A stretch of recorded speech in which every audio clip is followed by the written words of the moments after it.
ठीक है, तो जो लास्ट हमने किया था पॉपुलर अपराइजिंग बिफोर 1857 हमने कर लिया था। अब देखेंगे कि आफ्टर 1857 के बाद जो हमारे पास अपराइजिंग हुए थे और रिवोल्ट हुए थे थ्रू आउट बंगाल में, आपके पास यहाँ पे अगर बात करें मालाबार रीजन में, मैसूर में, बॉम्बे में, एक्सेट्रा एक्सेट्रा, राइट। तो हम यहाँ पे डायरेक्ट बात करते हैं पॉपुलर अपराइजिंग आफ्टर 1857 में। फर्स्ट रिवोल्ट जो आपको देखने को मिलेगा वो आपको देखने को मिलेगा यहाँ पे इंडिगो रिवोल्ट, जो मोस्ट इंपॉर्टेंट रिवोल्ट है जहां से क्वेश्चन पूछे जाते हैं। अब ये इंडिगो रिवोल्ट जो स्टार्ट हुआ था ये बंगाल में स्टार्ट हुआ था। कौन से ईयर में स्टार्ट हुआ? इन 1859-60 में ये स्टार्ट हुआ। अब इसके पीछे देखो, इंडिगो रिवोल्ट मतलब इसके पीछे मेन रीजन क्या था कि यहाँ पे क्या था उस टाइम पे, देखो यूरोप की मार्केट में इंडिगो की बहुत ज्यादा डिमांड थी। इंडिगो की डिमांड थी क्यों? फॉर ब्लू डाई के लिए, क्योंकि उस टाइम पे कोट वगैरह डाई करने के लिए जो है इंडिगो का यूज किया जाता था। ठीक है, तो ब्लू डाई के लिए इंडिगो का यूज किया जाता था यूरोप में। तो अल्टीमेटली क्या था, अब डिमांड ज्यादा थी तो अब यहाँ पे डिमांड जो थी इसकी इंक्रीज होगी।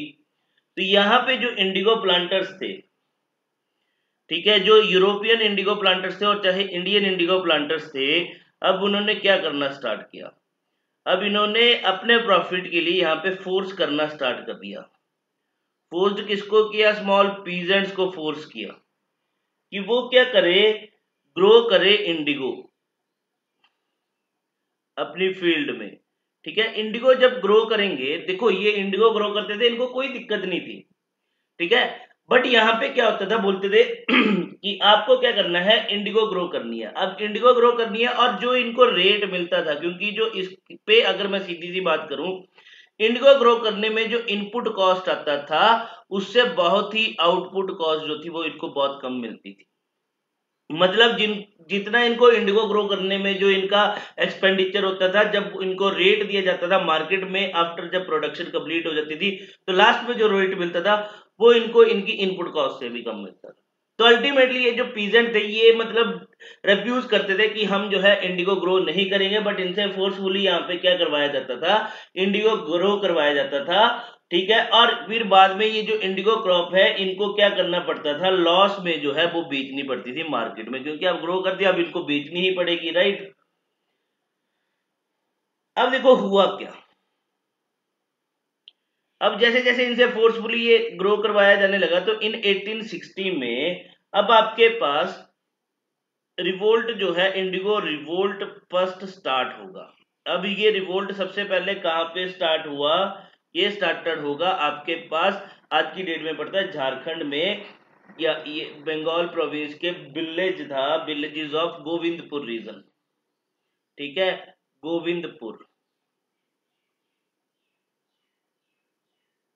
और नादिया डिस्ट्रिक्ट, आज की डेट में झारखंड में पड़ेगा, उस टाइम पे बंगाल प्रोविंस का पार्ट। तो यहां से जो है आपके पास ये रिवोल्ट स्टार्ट होगा, और ये रिवोल्ट जो स्टार्ट होगा इस टाइम पे इसके जो लीडर जो होंगे अंडर द लीडरशिप ऑफ, यहाँ पे दो विश्वास आपको देखने को मिलेंगे। एक विश्वास है विष्णु चरण विश्वास, एंड सेकंड थे आपके पास दिगंबर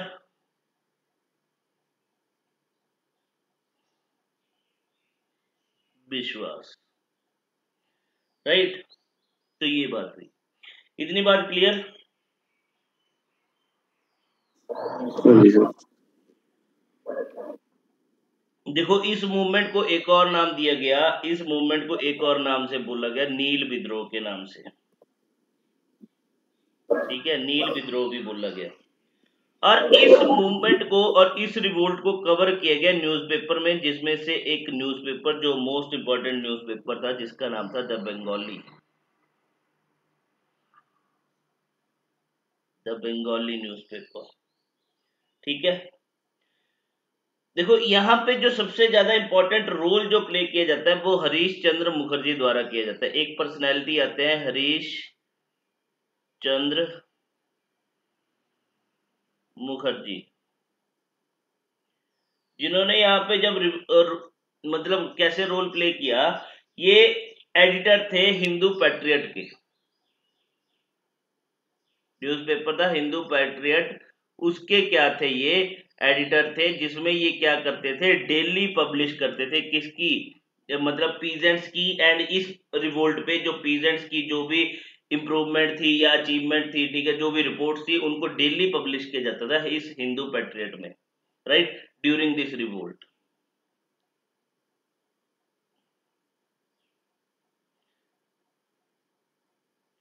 ठीक है, तो देखो अब जब ये रिवोल्ट स्टार्ट हुआ ना 1860 में, जब ये रिवोल्ट स्टार्ट हुआ तो यहाँ पे जो इंडिगो पीजेंट्स थे, अब उन्होंने क्या कर दिया, इंडिगो पीजेंट्स ने रेफ्यूज कर दिया, कि वो क्या नहीं करेंगे, ग्रो नहीं करेंगे क्या, इंडिगो इन देयर फील्ड। तो अल्टीमेटली कहीं ना कहीं ये क्या चले गए थे, इंडिगो पीजेंट जो थे वो स्ट्राइक पे चले गए थे। अब जब स्ट्राइक पे चले गए थे तो इसको समटाइम ये भी बोला जाता है कि इंडियन पीजेंट्री हिस्ट्री में, हिस्ट्री ऑफ इंडियन पीजेंट्री, मतलब कि जो किसानों की जो हिस्ट्री थी उसमें फर्स्ट जनरल स्ट्राइक जो की गई थी वो इन्हीं पीजेंट द्वारा की गई थी।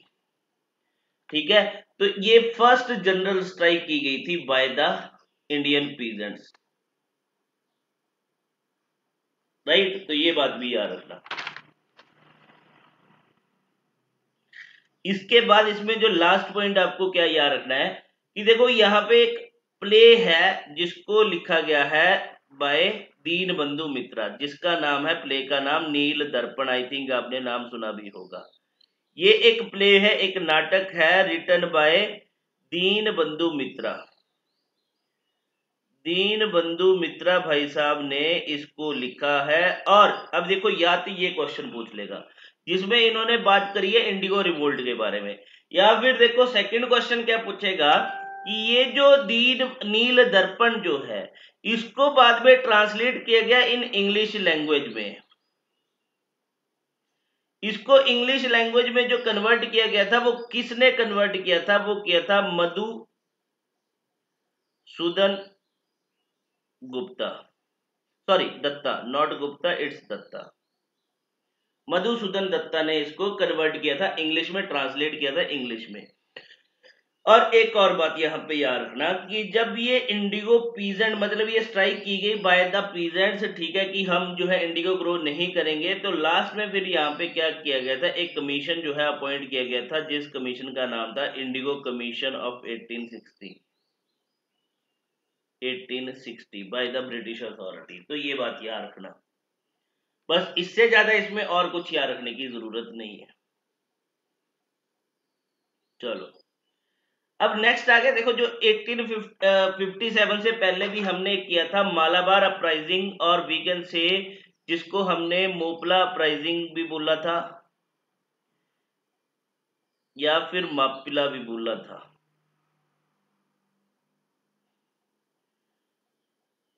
याद है? अब इसकी बात फिर से करते हैं, अपराइजिंग और ब्रैकेट में कर लो मालाबार अपराइजिंग, ठीक है। अब देखो ये जो है 1850 से 19 है, इससे पहले भी कर चुके हैं हम, 1857 से पहले भी हुआ था, फिर 1850 के बाद भी हुआ 1900 तक, फिर 1920-21 में भी ये अपराइजिंग हुई, राइट। अब देखो यहाँ पे जो पहले ही हमने बोला था कि ये मोबलास क्या थे आपके पास, ये मुस्लिम पीजेंट्स थे, जो क्या थे आपके पास, कन्वर्टेड मुस्लिम्स थे।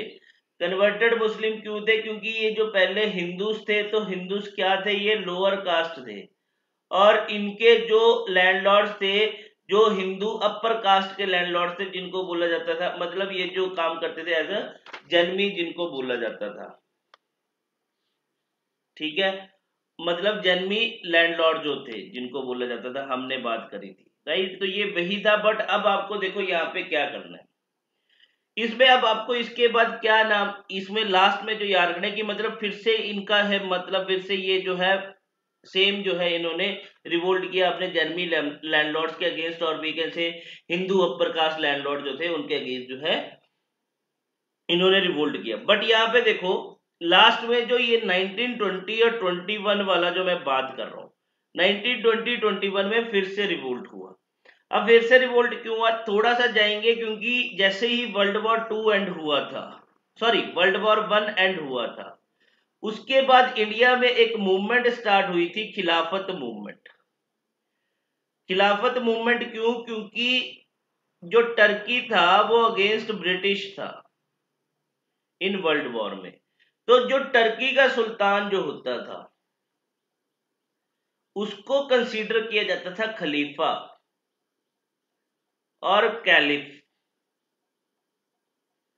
खलीफा और कैलिफ, ठीक है, ऑफ द मतलब वर्ल्ड के जितने भी मुस्लिम कंट्रीज थी या फिर जितने भी मुस्लिम्स थे, वो क्या करते थे, सुल्तान ऑफ टर्की को अपना खलीफा और अपना कैलिफ जो है कंसीडर करते थे।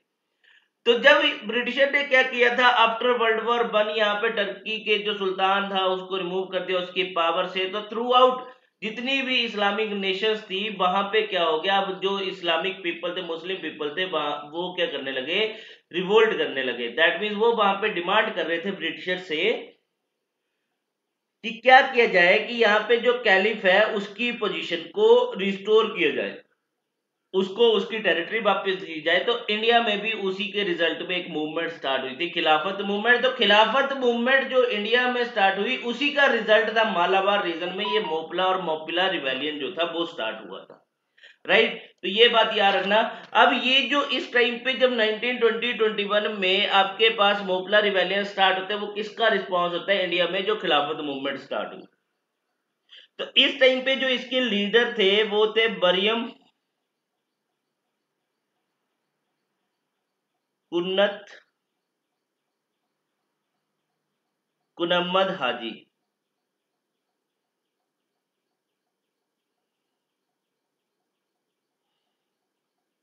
ठीक है। तो ये जो थे मेन लीडर थे इस टाइम पे मालाबार रिवेलियन के 1920-21 में।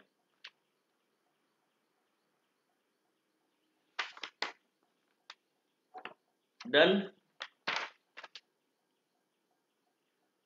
चलो फिर आगे।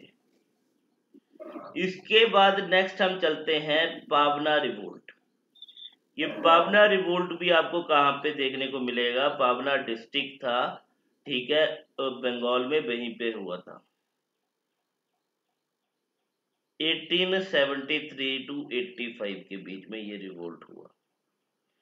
पावना रिवोल्ट, तो इसके पीछे जो मेन रीजन था, मेन रीजन क्या था, क्योंकि यहाँ पे क्या आ चुका था, ब्रिटिशर एक नया एक्ट लेके आए थे, new tenants occupancy rights act of 1859। मतलब कहीं ना कहीं ये टीनेंट्स की, पीजेंट्स की बात करिए जो किसी की फील्ड पे काम करते थे कि उनको कैसे ऑक्यूपेंसी मिलेगा। तो इससे दिक्कत होगी, इस एक्ट से किसको दिक्कत होगी, अब सबसे ज्यादा देखो ब्रिटिशर तो खुद एक्ट लेके आए तो ब्रिटिशर को तो दिक्कत होनी नहीं थी, यहाँ पे किसको दिक्कत होने लगी, अब जमींदार्स को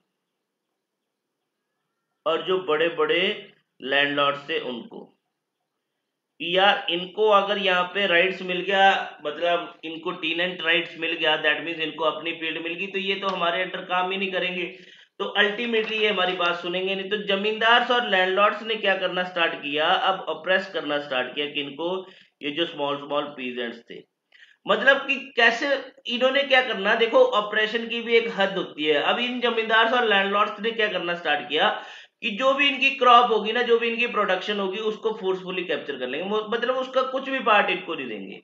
इवन अलॉन्ग विद क्या करेंगे, इनकी जो आपके पास कैटल्स या काउज इन्होंने रखी होती थी उनको कैप्चर कर लेंगे। इतना ज्यादा ऑपरेशन मतलब इन्होंने क्या किया, इसके बाद जो है आपको देखने को मिलेगा कहां पे, जो मतलब ये जो टीनेंट ऑक्यूपेंसी राइट्स आया था उसके बाद जो बंगाल रीजन में हुआ। तो जब ये आया, अब लोगों को जब इसके बारे में पता लगा, अब जब लोगों ने देखा कि ये हमारे साथ इतना ज्यादा ऑपरेशन क्यों कर रहे हैं, फिर इनको नॉलेज हुई किसके बारे में, ये टीनेंट्स ऑक्यूपेंसी राइट्स एक्ट 1859 के बारे में। अब जब पावना के पीजेंट्स को इसके बारे में नॉलेज हुई तो इन्होंने क्या किया, इन 1873 में, अब इनको इसी टाइम पे नॉलेज आई और 1873 में इन्होंने क्या किया, अब एक एग्रेरियन लीग जो है वो फॉर्म कर दी। एग्रेरियन लीग जो है ये कहा किसने फॉर्म करी? पावना रीजन के पीजेंट्स ने फॉर्म करी। और ये कहां पे फॉर्म की गई? यहाँ पे एक प्रांगणा था आपके पास पावना डिस्ट्रिक्ट का, यूसुफ शाही, FSHAHI,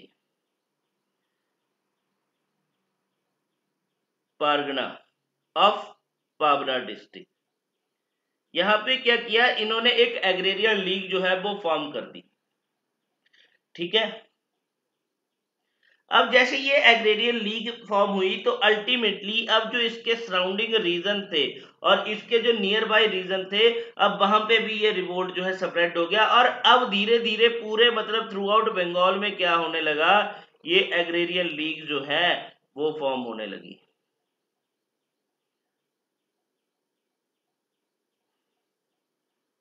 राइट, तो ये एग्रेरियन लीग जो है वो फॉर्म हुई। अब देखो जैसे ये एग्रेरियन लीग्स फॉर्म होगी तो देखो ब्रिटिशर को तो कोई दिक्कत नहीं थी इससे।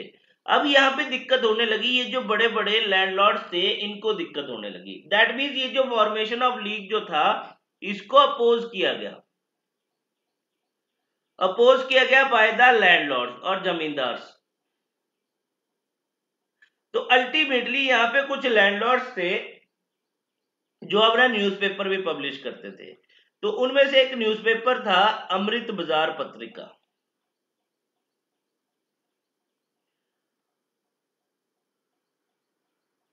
इस न्यूज़पेपर में भी क्या किया गया? इस टीनेंसी एक्ट का और ये जो पावना रिवोल्ट था, दैट मीन ये जो एग्रेरियन लीग्स फॉर्म की जा रही थी, इनका क्या किया जा रहा था? अपोज किया जा रहा था इस इन न्यूज़पेपर्स के थ्रू, राइट। बट हाउएवर ये जो आपके पास एग्रेरियन लीग्स फॉर्म हुई तो इनका मेन एम क्या था? What was their main aim? तो इनका जो मेन एम था कि हमें क्या करना है, मतलब पीजेंट्स का जो मेन एम था कि क्या किया जाए? रिड्रेस किया जाए हमारी इमीडिएट कॉज को और ग्रीवेंसेस को। दैट मीन्स इनका मेन एम था कि रिड्रेसल हो, किसका? Redressal of their immediate grievances. जो भी उनकी ग्रीवेंसेस है उनको रिड्रेस किया जाए।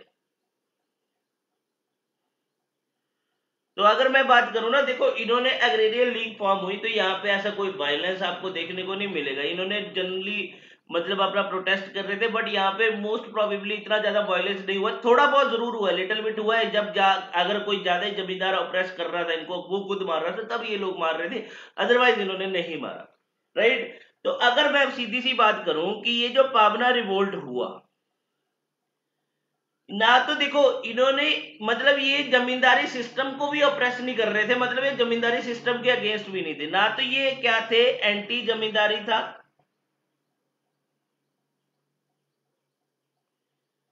ना ही ये एंटी कॉलोनियल था। मतलब ये सीधी सी बात क्या बोल रहे थे कि जो हमारी ग्रीवेंसेस है आप उनको क्या कर दो? रिड्रेस कर दो। आप हमारी ग्रीवेंसेस हमें प्रोवाइड कर दो, हमें कोई दिक्कत नहीं, हम जैसे पहले काम कर रहे थे हम काम करना स्टार्ट कर देंगे। ठीक है, तो मतलब इन्होंने सीधी सी बात बोली, ना लड़ाई हमारी जमींदारों के अगेंस्ट है, ना ही लड़ाई हमारी कॉलोनियल के अगेंस्ट है। यहाँ पे इन लीग्स के मेंबर ने सीधी सी बात बोल दी कि इन लीग्स ने क्या बोल दिया कि हमारा जो मेन एम है, क्योंकि ये जो टीनेंसी एक्ट है एंड ऑल, तो लीग ने सीधी सी बात बोली कि हमारा जो मेन एम है वो क्या है? टू बिकम, बोला हम रियोत है, हम रियोत ही रहेंगे, to become the ryots of queen. अब देखो इन्होंने सीधी सी बात बोली, हमें जमींदार के अंडर नहीं रियोत रहना, ना हमें ईस्ट इंडिया कंपनी के अंदर रियोत बनना है। हम रियोत बनेंगे to become the ryots of the queen. हमें क्या बनना है? क्वीन का रियोत बनना है, of the queen of England. ठीक है, कि हमें इंग्लैंड की क्वीन का रियोत बनना है, एंड ऑफ हर ओनली, और सिर्फ उसी का बनना है और किसी का नहीं बनना है। हम उसके अंडर काम करेंगे। तब हम मतलब ये जो था इनका मेन एम था किनका? ये जो आपके पास पावना रिवोल्ट जो स्टार्ट हुआ था पावना पीजेंट्स का, राइट। तो इसके अंडर अब इसमें जो मेन लीडर्स थे, इस रिवोल्ट में जो मेन लीडर्स थे वो आपके पास केशव चंद्र सेन,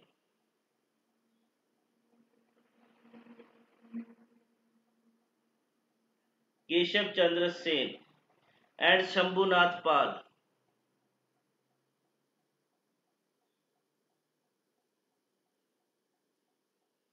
शंभुनाथ पाल, राइट। तो इसके बाद जब ये रिवोल्ट स्टार्ट हुआ तो अब लास्ट में यहाँ पे एक एक्ट आएगा, ठीक है। तो 1885 में अब यहाँ पे एक एक्ट आया। इन 1885 बंगाल टीनेंसी एक्ट जो है वो पास किया गया। बंगाल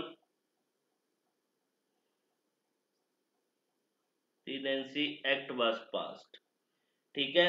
जिसके थ्रू, जिसका मेन पर्पस क्या था कि क्या करना है, प्रोटेक्ट करना है पीजेंट्स को, to protect peasants from zamindari operation. अब देखो समटाइम ना क्वेश्चन ये ऐसे भी पूछेंगे कि पावना रिवोल्ट के बाद कौन सा एक्ट आया, या पावना रिवोल्ट के लिए क्या रीजन था, कौन से एक्ट जो था मेन डिस्प्यूट का रीजन बना था। तो ये बात भी याद रखना, बंगाल टीनेंसी एक्ट आया था, ठीक है, 1885 में आफ्टर पावना रिवोल्ट के बाद। इससे पहले अगर इसके रीजन की बात करें कि क्यों रिवोल्ट हुआ, यहाँ पे ये जो रिवोल्ट का जो मेन रीजन था वो था tenancy act rights, tenancy occupancy rights act of 1859। तो इस दोनों में डिफरेंस याद रखना, राइट। चलो अब चलते हैं आगे। अब नेक्स्ट आपके पास आएगा डेक्कन राइट्स। अब नेक्स्ट रिवोल्ट जो है हमारे पास वो है डेक्कन राइट्स ऑफ 1875, ठीक है। अब ये जो डेक्कन राइट जो हुआ, इसका जो मेन मतलब ये भी क्या था, आपके पास एक पीजेंट रिवोल्ट था। यहाँ पे पीजेंट्स ने जो रिवोल्ट किया था वो किसके अगेंस्ट किया था, आपके पास मनी लेंडर्स थे, अगेंस्ट द मनी लेंडर्स, जिनको आप क्या बोलते हो, शाहूकार जो बोलते हो। अब ये जो मनी लेंडर्स थे ये मेनली मारवाड़ी मनी लेंडर्स थे और गुजराती मनी लेंडर्स थे, जिनके अगेंस्ट ये रिवोल्ट किया गया, डेक्कन राइट्स हुए, ठीक है। अब देखो इसके पीछे जो मेन रीजन क्या हुआ था, कि मेन रीजन था आपके पास, जो आपके पास डेक्कन रीजन में क्या किया गया था, इंट्रोड्यूस किया गया था, क्या, इंट्रोडक्शन ऑफ रियोतबाड़ी सिस्टम, कि जो आपके पास रियोतबाड़ी सिस्टम जो है वो इंट्रोड्यूस किया गया था, कहां पे, डेक्कन में, इन 1858 में। रियोतबाड़ी सिस्टम जो है वो इंट्रोड्यूस किया गया इन 1858 में। तो यहां पे क्या हुआ, जो ये रियोतवाड़ी सिस्टम जो इंट्रोड्यूस किया गया 1858 में इन डेक्कन रीजन में, जिसके रिजल्ट में, अब इसके रिजल्ट में क्या हुआ, यहां पे बॉन्ड जो है वो साइन करना पड़ा, और वी कैन सी यहाँ पे एग्रीमेंट जो है वो साइन हुए। एग्रीमेंट किसको साइन करने पड़े, यहाँ पे अनफेवरेबल एग्रीमेंट थे, मतलब पीजेंट्स के फेवर में नहीं थे, फिर भी पीजेंट्स को क्या करना पड़ा, ये एग्रीमेंट जो है और ये बॉन्ड जो है वो साइन करने पड़े, किसके साथ, अल्टीमेटली मनी लेंडर्स के साथ। अब मनी लेंडर्स के साथ किया गया, जिसके थ्रू क्या हुआ, जिसके रिजल्ट में अब जो ये एग्रीमेंट साइन हुआ, अब इसका रिजल्ट में आपके पास क्या देखने को मिलेगा, कि यहां पे ट्रांसफर ऑफ लैंड होल्डिंग, कि यहां पे क्या हो गया, ट्रांसफर ऑफ लैंड होल्डिंग जो है वो कर दी गई, किसको, किससे कर दी गई, पीजेंट से किसको ट्रांसफर कर दी गई, मतलब जो देखने को मिला पीजेंट से मनी लेंडर्स को। मतलब एग्रीमेंट में अब इनके पास पीजेंट्स को इतना कर्जा हो गया कि ये कर्जे नहीं वापस कर पाए, तो अब कर्जा वापस नहीं कर पाए तो मनी लेंडर्स ने क्या कर लिया, इनकी जो लैंड होल्डिंग थी उसको ऑक्यूपाई कर लिया।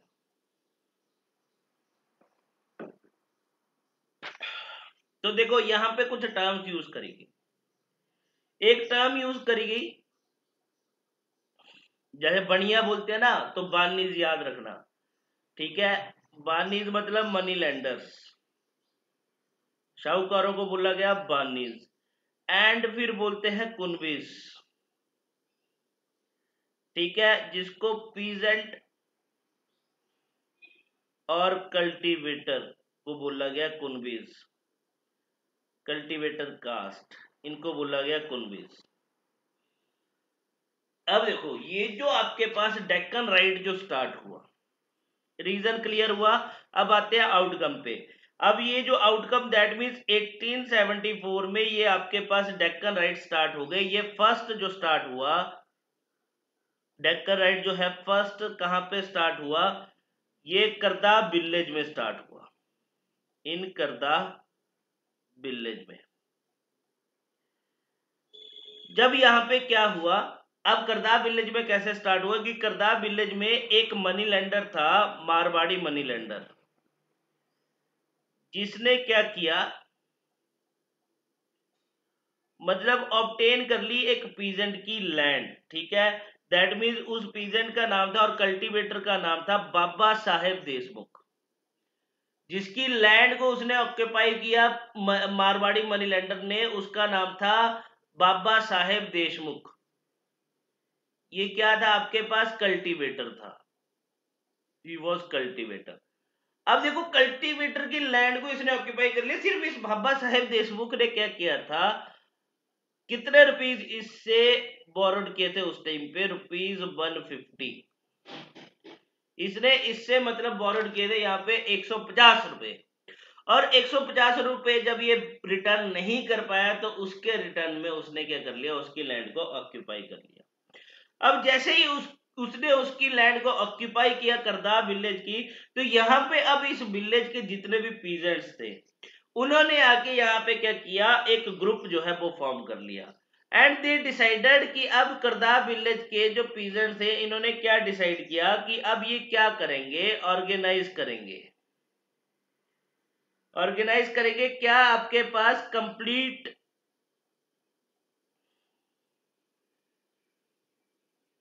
Social boycott of the outsider money lender.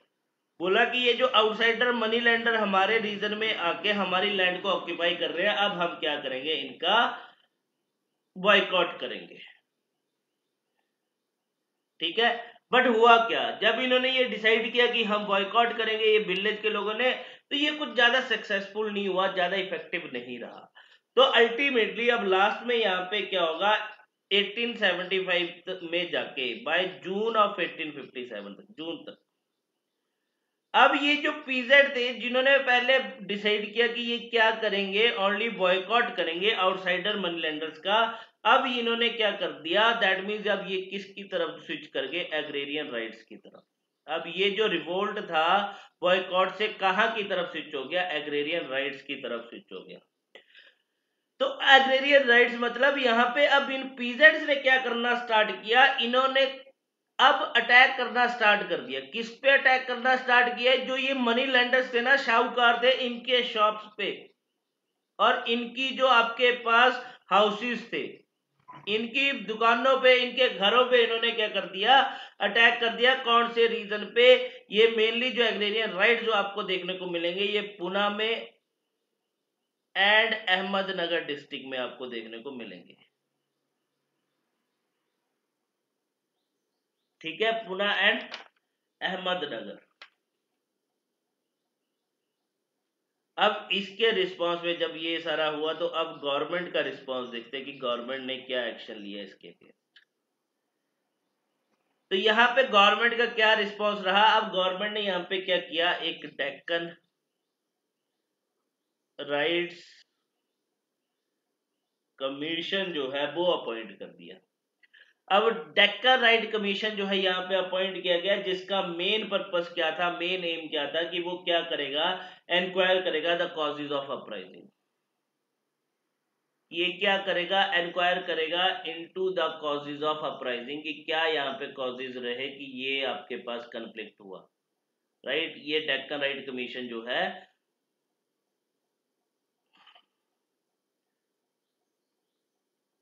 Deccan right commission जो है वो अपॉइंट किया गया था। तो इसी अब ये डेक्कन राइट कमीशन अपॉइंट किया गया, फिर इसने इंक्वायर किया कि क्या यहाँ पे रीजंस रहे इस राइट के, या फिर अब वी कैन से कि ये जो आपके पास एग्रीरियन राइट्स हुए, या फिर आपके पास जो मतलब कि ये जो आपके पास सोशल बॉयकॉट प्रोसेस स्टार्ट हुई थी, तो इसके पीछे क्या मेन रीजन था। तो अल्टीमेटली लास्ट में अब गवर्नमेंट ने क्या किया, इस कमीशन की रिपोर्ट पे यहाँ पे एक नया एक्ट जो है इंप्लीमेंट किया गया, इनेक्ट किया गया, जिसका नाम था Deccan agriculturalist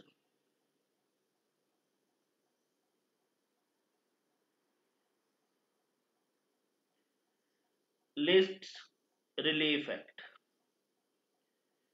Deccan agriculturalist relief act of 1879। ठीक है, Deccan agriculturalist relief act of 1879, ठीक है, ये पास किया गया, जिसके थ्रू अब क्या किया गया, यहाँ पे रेस्ट्रिक्शन जो है लगा दी गई। अब इस एक्ट के थ्रू यहाँ पे क्या कर दिया गया, पुट कर दी गई रेस्ट्रिक्शंस। रेस्ट्रिक्शंस किस पे पुट करी गई, on alienation of the land, मतलब कि अब कोई आउटसाइडर आके जो है वो लैंड नहीं परचेज कर सकता। Alienation of the lands of the peasant, of peasants, ठीक है, एंड अरेस्ट फॉर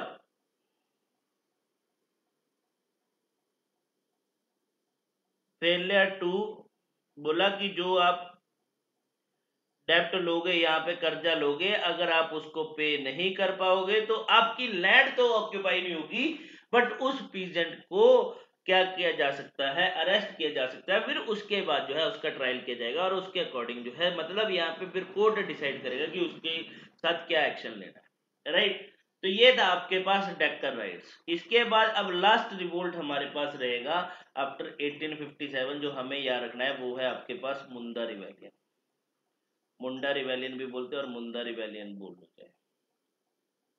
ये कौन से रीजन में हुआ, आपके पास छोटा नागपुर रीजन में, छोटा नागपुर इन 1874 से 1901 के बीच में आपको देखने को मिलेगा, राइट। चलो अब देखते हैं। तो मुंडा, अगर मैं बात करूं तो ये एक ट्राइब थी, तो अल्टीमेटली हम इसको ट्राइबल मूवमेंट भी बोल सकते हैं। इसके जो मेन लीडर थे उसका नाम था बिरसा मुंडा और मुंडा, ठीक है, लीडर थे बिरसा मुंडा। अब यहाँ पे इनके मतलब इस मुंडा रिवेलियन की रीजन की बात करें कि क्या रीजन था कि ये रिवेलियन स्टार्ट हुआ, तो यहाँ पे क्या हुआ था, इनके रीजन में भी इंट्रूड किया गया था, दैट मीन्स इंटरवीन किया गया था, और इंट्रूजन हुई थी किसकी, इंट्रूजन हुई थी जागीरदार्स की, intrusion of jagirdars, comma revenue farmers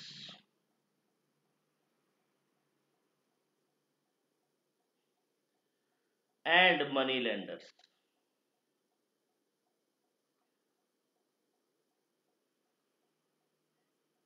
इनकी इंट्रूजन जब हुई इनके रीजन में, तो यहाँ पे मुंडा रिवेलियन आपको देखने को मिलेगा, ठीक है। अब हुआ क्या कि जैसे ये इंट्रूजन हुई, क्योंकि ये जो ट्राइबल पीपल है ना, मैं पहले भी बात करता हूँ, हर बार बात करता हूँ कि ट्राइबल क्या होते हैं, ये कम्युनिटी होती है जो जहां पे ये रहते हैं ना, मतलब उसके साथ ये एसोसिएटेड होते हैं। तो ये लोग जो थे ये क्या फॉलो करते थे, the policy of common land holding, कि मतलब इस ट्राइब की अब ऐसा नहीं है पॉलिसी ऑफ कि क्या फॉलो करते थे, कॉमन लैंड होल्डिंग, कि मतलब इस ट्राइबल कम्युनिटी के बीच में ऐसा नहीं था कि अगर 10 घर थे तो 10 घरों में क्या है कि मतलब यहाँ पे वो डिवाइड कर दिया लैंड, नहीं, कॉमन लैंड होल्डिंग थी, सब सबका इक्वल शेयर था, ऐसा नहीं था कि सब सारी लैंड जो थी कॉमन थी सबके लिए। अब क्या हुआ, जैसे ही इनका जो इंट्रूजन हुआ, जागीरदार्स और रिवेन्यू फार्मर्स या फिर मनी लेंडर्स इनके रीजन में एंटर करे, तो अल्टीमेटली क्या हो गया, ये जो policy of common land holding थी इनकी, ये पॉलिसी जो है वो डिस्ट्रॉय हो।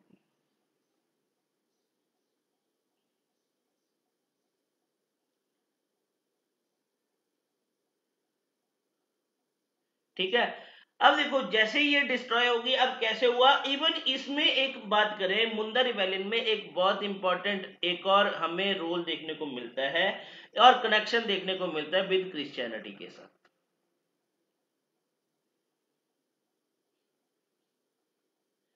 अब देखो यहाँ पे ना जब ये लोग आए जागीरदार, ये मनी लैंडर जब आए, फार्मर जब आए, तो जब इन्होंने इनके साथ डिस्क्रिमिनेशन करना स्टार्ट किया, दैट मींस इनकी लैंड को ऑक्यूपाई कर लिया इन जागीरदारों ने, रेवेन्यू फार्मर्स ने और मनी लैंडर्स ने, तो अल्टीमेटली अब ये लोग भी क्या हो गए थे, परेशान हो गए थे।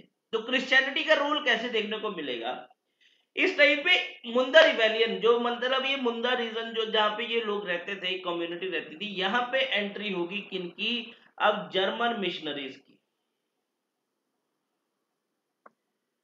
जर्मन के मिशनरीज आए।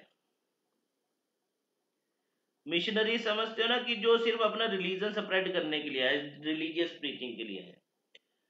अब जर्मन मिशनरीज आए और जर्मन मिशनरीज ने इनके साथ मतलब कम्युनिकेशन जब हुआ, ठीक है, तो जर्मन मिशनरीज ने इनको एक मतलब बिलीव दिला दिया, एक ट्रस्ट दिला दिया, कि बोला कि अगर आप क्रिश्चियनिटी को अडॉप्ट कर लेते हो तो वो आपकी बहुत ज्यादा हेल्प करेगा, कि इन जमींदारों से आपको फ्री करवाएगा, जो ये एक्सप्लॉइटेशन कर रहे हैं जमींदार जागीरदार हो गए, या फिर ये मनी लेंडर जो हो गए, राइट, या फिर we can say revenue farmer जो हो गए। दैट मीन्स कि ये जो आपके साथ एक्सप्लॉइटेशन कर रहे हैं, अगर आप क्रिश्चियनिटी को अडॉप्ट कर लोगे तो ये एक्सप्लॉइटेशन जो है आप बंद हो जाएगी, मतलब ये लोग आप पे एक्सप्लॉइट नहीं करेंगे, ठीक है। और जब इन्होंने मतलब कि देखो यहाँ पे फिर क्या हुआ था, ये जो मुंदस जो थे, फिर इन्होंने क्या किया था, इसी बिलीफ पे एक्सेप्ट कर लिया था क्रिश्चियनिटी। मतलब कहीं ना कहीं इन्होंने इस एक्सप्लॉइटेशन से अपने आप को सेव करने के लिए दे अडॉप्टेड क्रिश्चियनिटी, ये कन्वर्ट हो गए हिंदू रिलीजन से कहां पे, क्रिश्चियनिटी की तरफ। बट हुआ क्या, इन्होंने चलो क्रिश्चियनिटी तो अडॉप्ट कर ली, बट धीरे धीरे इन्होंने क्या देखा कि ये जो जमींदार है, या फिर ये जो आपके पास मनी लैंडर्स है या जागीरदार है, इनके तो अच्छी फ्रेंडशिप है किनके साथ, ब्रिटिशर्स के साथ, ये जो आपके पास यूरोपियंस है, ठीक है। और दैट मीन्स फिर यहाँ पे मुंदा, ये जो मुंदा ट्राइब्स के जो लोग थे, तो इन मुंदा ट्राइब्स के लोगों ने फिर यहाँ पे क्या डिसाइड किया, बोला कि हमें किसी आउटसाइडर के कहने पे नहीं आना है, कि ये हमें इस एक्सप्लॉइटेशन से मतलब इस एक्सप्लॉइटेशन से हमें सेव करेंगे एंड ऑल। तो मुंदा ट्राइब्स के लोगों ने अब यहाँ पे क्या किया, मतलब मुंदा ट्राइब्स को उस टाइम पे एक सरदार था, मतलब जो यहाँ पे उनके जो लीडर्स थे, उनकी लीडरशिप में वो अब इमर्ज हो गए, और उन्होंने क्या कर दिया, अब यहाँ पे रिवोल्ट कर दिया किसके अगेंस्ट, जितने भी आउटसाइडर थे, टू ऑल द आउटसाइडर्स, जिनके रीजन में जितने भी आउटसाइडर थे, अब उनके अगेंस्ट इन्होंने क्या कर दिया, रिवोल्ट कर दिया।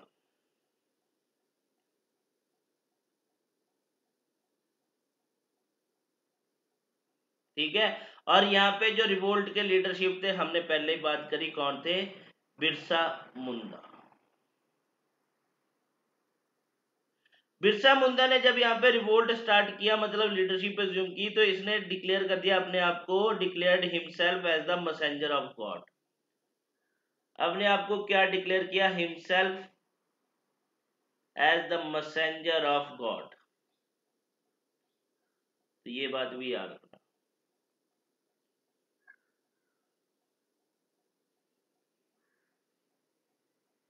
ठीक है। तो देखो इन्होंने रिवोल्ट को एक नाम दिया, मुंदा ट्राइब ने उलगुलन, ठीक है, ULGULAN।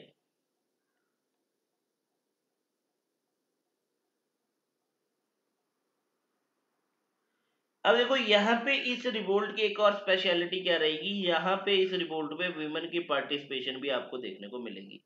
अब देखो लास्ट में जब ये रिवोल्ट स्टार्ट हुआ ना, जब इन्होंने देखा कि ये तो जमींदार से चाहे जागीरदार से, इनका जो है अच्छी फ्रेंडशिप है, टाई अप है, किसके साथ, ब्रिटिश के साथ और कॉलोनियल के साथ, तो यहाँ पे दैट मीन्स अब इन्होंने क्या किया था, जब बिरसा मुंडा ने रिवोल्ट स्टार्ट किया था, तो इन्होंने सीधी सी बात बोल दी 1899 में। इन 1899 में अब बिरसा मुंडा ने क्या कर दिया, कि यहाँ पे सीधा सा बात बोला कि हम जो है ये रिवोल्ट कर रहे हैं, और इस रिवोल्ट का जो मेन पर्पस क्या है, हमें क्या करना है, यहाँ पे एस्टेब्लिश करना है, to establish Munda rule. Munda rule जो है वो हमें एस्टेब्लिश करना है। तो बोला इस रूल को, मतलब बिरसा मुंडा की बात बता रहा हूँ कि उन्होंने क्या बोला जब उन्होंने लोगों की लीडरशिप एज्यूम करी, देन ही सेड कि मेरे को क्या करना है इस रीजन में, मुंडा रूल जो है एस्टेब्लिश करना है, इसके लिए चाहे मेरे को किसी को भी मारना पड़े। ठीक है, तो इसने यहाँ पे क्या किया, साथ में एनकरेज किया, क्या एनकरेज द किलिंग्स ऑफ जागीरदार, जो आपके पास जागीरदार और जमींदार थे, ठीक है, उनकी किलिंग्स को एनकरेज किया। जागीरदार हो गया एंड राजाज हो गया, हकीम्स हो गया, मतलब जो भी इनके अगेंस्ट थे, इवन क्रिश्चियन जो थे उनके, ये भी याद रखना, क्रिश्चियंस की किलिंग्स को भी इन्होंने क्या किया, एनकरेज किया। और एक्चुअल में हुआ भी, जिसमें वीमेंस की पार्टिसिपेशन भी आपको देखने को मिली थी। तो ये था आपके पास मुंडा रिवेलियन। क्लियर हुआ इतना? Yes sir. साहिल डन? हाँ जी सर। तो ये थे आपके पास जो रिवोल्ट हुए थे आफ्टर 1857। यहां से भी क्वेश्चन बनते हैं, तो ये चीज भी इंपॉर्टेंट हो जाती है। ठीक है,